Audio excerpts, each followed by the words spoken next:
여러분 안녕하세요. 행운의 신 사주풍수입니다. 자, 2024년 새해가 밝아오고 있습니다.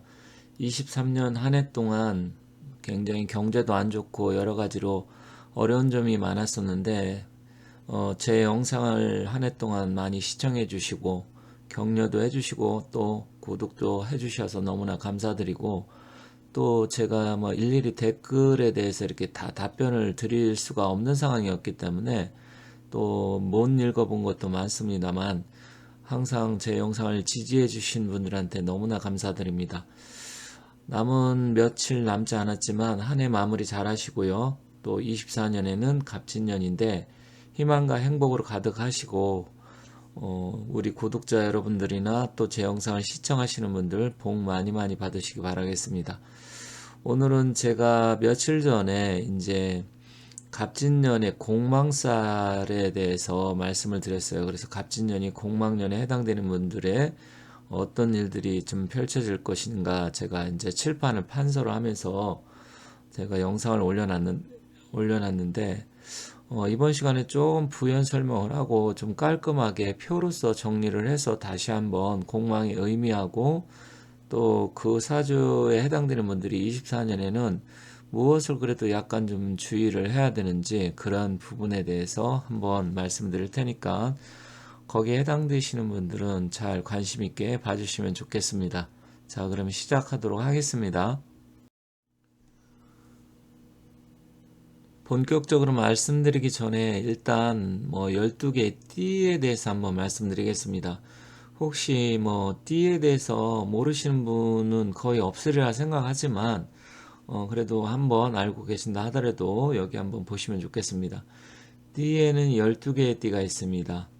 그래서 처음 우리가 했을 때 자축인묘 진사오미 이렇게 하지만 이제 계절적으로 따진다고 하면 인부터 시작을 합니다. 그래서 인은 호랑이띠, 오는 말띠, 지는 용띠, 술은 개띠, 신은 원숭이띠, 자는 쥐띠, 묘는 토끼띠, 그리고 사는 뱀띠고요. 또 축은 소띠, 그리고 미는 양띠, 그리고 유는 닭띠, 그리고 해는 돼지띠가 됩니다. 그래서 내년은 용띠가 되는 거예요. 용띠. 그래서 갑진년이기 때문에 용의 해고 용의 해의 색깔은 용 자체는 이렇게 보면 이제 노란색으로 표시가 돼서 어떻게 보면 용 자체는 노란색이지만 내년은 갑진년이기 때문에 갑은 청색이에요. 그래서 일반적으로 청룡의 해다 이렇게 이야기를 하는 겁니다.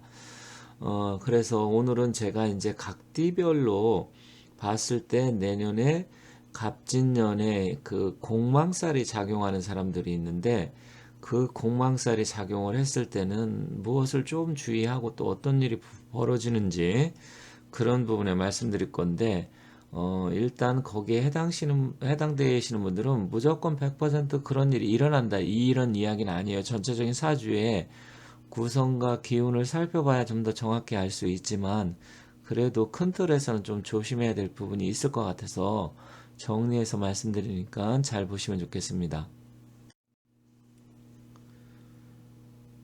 여기 보시면 이제 공망살에 해당되는 사람들이 있는데 일단 두 가지가 있습니다. 띠로 보는 거에 한 가지가 있고요. 태어난 날의 일주, 일간이라고 하는데 태어난 날의 일주가 무엇이냐, 어떤 일주를 갖고 태어났느냐 거기에 따라서 좀 달라지긴 합니다.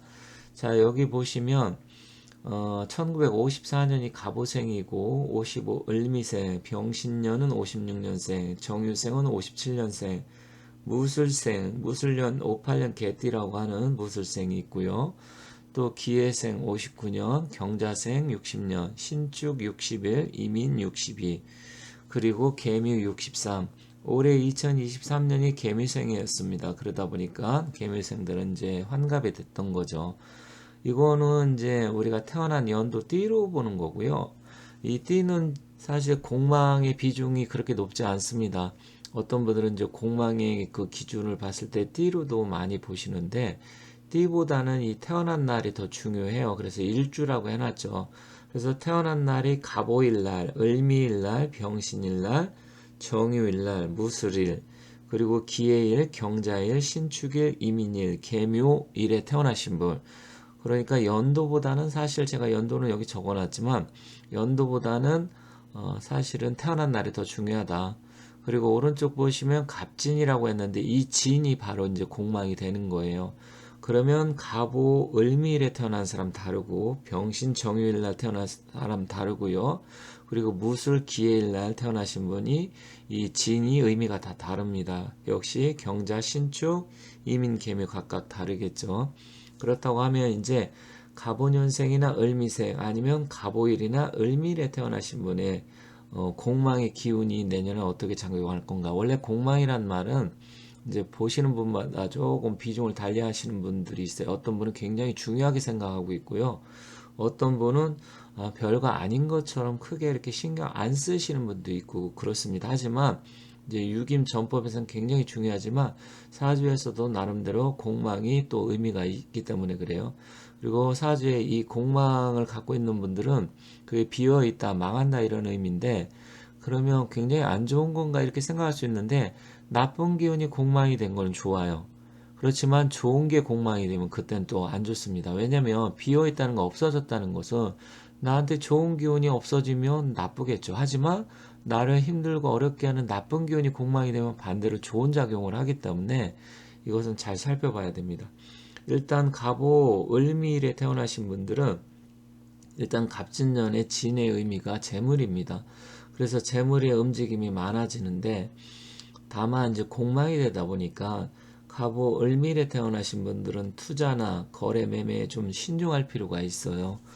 왜냐면 이 재물이 움직이는데 이 재물이 공망으로 다가온다는 것은 내가 손해 손실을 볼 수 있다는 이야기잖아요. 그래서 갑오 을미일에 태어나신 분들이 부동산을 산다라든지 아니면 주식 코인 투자를 할 때 가급적이면 수익률을 너무 막 2배, 3배 따블 잡지 마시고 수익률이 어느 정도 20, 30% 났다 그러면 고맙다고 생각하고 챙기시는 전략으로 가야 되고요. 그리고 또 친구나 아시는 분 가까운 사람과 돈 거래하면 손해 날 수 있다. 그래서 돈 거래를 주의를 하셔야 됩니다. 무슨 말씀인지 이해가시죠? 그래서 그런 면을 좀 주의하시면 좋고요. 병신 정유일에 태어나신 분은 갑의 기운은 병신 정유일한테는 문서운입니다. 그런데 이 진이라는 것은 또 뭔가 내가 움직임, 식신 상관이라 그래서 새로운 일 시작하고 또 자기가 갖고 있는 능력, 에너지 이런 걸 다 표현하는 건데 그러다 보니까 뭔가 해보려고 새로운 일 시작하지만 계약관계라든지 문서관계가 잘못돼가지고 문제가 생길 수가 있어요. 그래서 특히 계약, 서류, 문서 오고 가는 것도 직장에서 여러 가지 기관이라든지 문서 이렇게 움직일 때 그런 거 작성을 할 때 좀 주의가 필요하고 여성은 또 자식 문제로 해서 좀 신경 쓸 일이 생길 수 있습니다. 왜냐면 식상이 여성한테는 자식인데 자식이 공망된다는 건 자식이 일이 안 된다든지 아니면 자녀들이 결혼할 시기가 다가왔을 때 괜히 엄마한테 이제 문제 여러 가지에서 엄마 때문에 힘들어지게 할 수 있다든지 자식 문제 때문에 여러 가지 신경 쓸 일이 생긴다. 물론 각자 개인의 사주에 따라서 좀 달라질 수는 있습니다. 그리고 이제 무술생은 형제 자매와 갈등 불화 좀 주의해야 되고요. 특히 또 여성은 남편 문제로 인해서 무술생은 굉장히 사실 좀 신경 써야 됩니다. 물론 이제 뭐 내일 모레 70이 되는 뭐 무술 연생이면 70이 되시는 거기 때문에 연으로 본다 그러면 뭐 크게 신경 쓸 필요는 없겠지만 만약에 자기가 3, 40대, 40대, 뭐 50대 이렇게 해서 아직 좀 젊은 층에 들어가는데 무술 일날 태어났다. 특히 여성이다. 그러면 남자 문제로 힘들어지고 남성 같은 경우는 자녀 문제, 자식 문제로 또 문제가 생기고 갈등과 그런 게 생길 수 있고 또 직장 문제, 일 문제 이런 것 때문에도 문제가 생길 수 있고요. 또 직장 동료와 친구 이런 부분으로 이제 문제가 생길 수 있습니다. 뭐 기회생도 좀 마찬가지인데 기회생은 약간 좀 덜 할 수 있어요. 기회생은 여성 같은 경우는 오히려 이제 남자가 이렇게 들어올 수도 있고요. 다만 오래 가진 못하고 어떤 갈등 문제로 해서 또 헤어질 수도 있다. 또 친구 문제 이런 건 생길 수 있습니다. 그리고 경자일에 태어나신 분, 신축일에 태어나신 분, 또 경자생, 신축생은 재물은 좋은 편이에요. 하지만 역시 이분들도 이 지인 자체가 문서인데 문서가 공망으로 들어오기 때문에 서류 계약시 문서 잘 살펴야 되고 남성은 여성과의 문제가 발생할 가능성이 있습니다. 특히 부인 외에 애인을 두고 있는 분들은 좀 더 좀 주의를 해야 되고요. 그로 인해서 여러 가지 갈등 요소가 생기고 힘들어질 수가 있습니다. 그래서 그거 좀 조심하시면 될 것 같습니다. 그리고 이민 계멸생은 남성은 직장 이동과 일의 변동성이 많지만 그 유리한 쪽으로 작용하지 않고 좀 불리해집니다. 그래서 가급적이면 크게 움직이지 않는 게 좋겠다. 그리고 여성은 남성 문제, 남편 이런 문제로 고민이 증가하고 남녀 공이 이민생과 계밀생은 건강관리, 특히 위장 소화기 계통이 안 좋으신 분들 이런 분들은 좀 소화력 쪽에 이제 문제가 생길 수도 있고 여성 같은 경우는 부인병 계통, 비뇨기 계통, 남성은 전립선 이런 쪽으로도 좀 조심을 하셔야 되고 신경을 쓰셔야 됩니다. 그래서 오늘은 좀 간단하게 2024년 공망의 기운과 또 공망에 해당되는 분들이 어떤 부분을 조심해야 될지 말씀을 드렸습니다. 다음 시간에는 또 전체적으로 해서 하나하나씩 여러분들이 물론 저 사주를 뭐 가서 이렇게 상담을 하시면 훨씬 더 자세하게 들을 수 있겠지만 그런 게 아닌다면 이렇게 해서 좀 핵심적인 포인트만 제가 계속해서 말씀드리도록 하겠습니다. 한 해 동안 수고 많으셨고 시청해 주셔서 너무 감사합니다. 복 많이 많이 받으세요.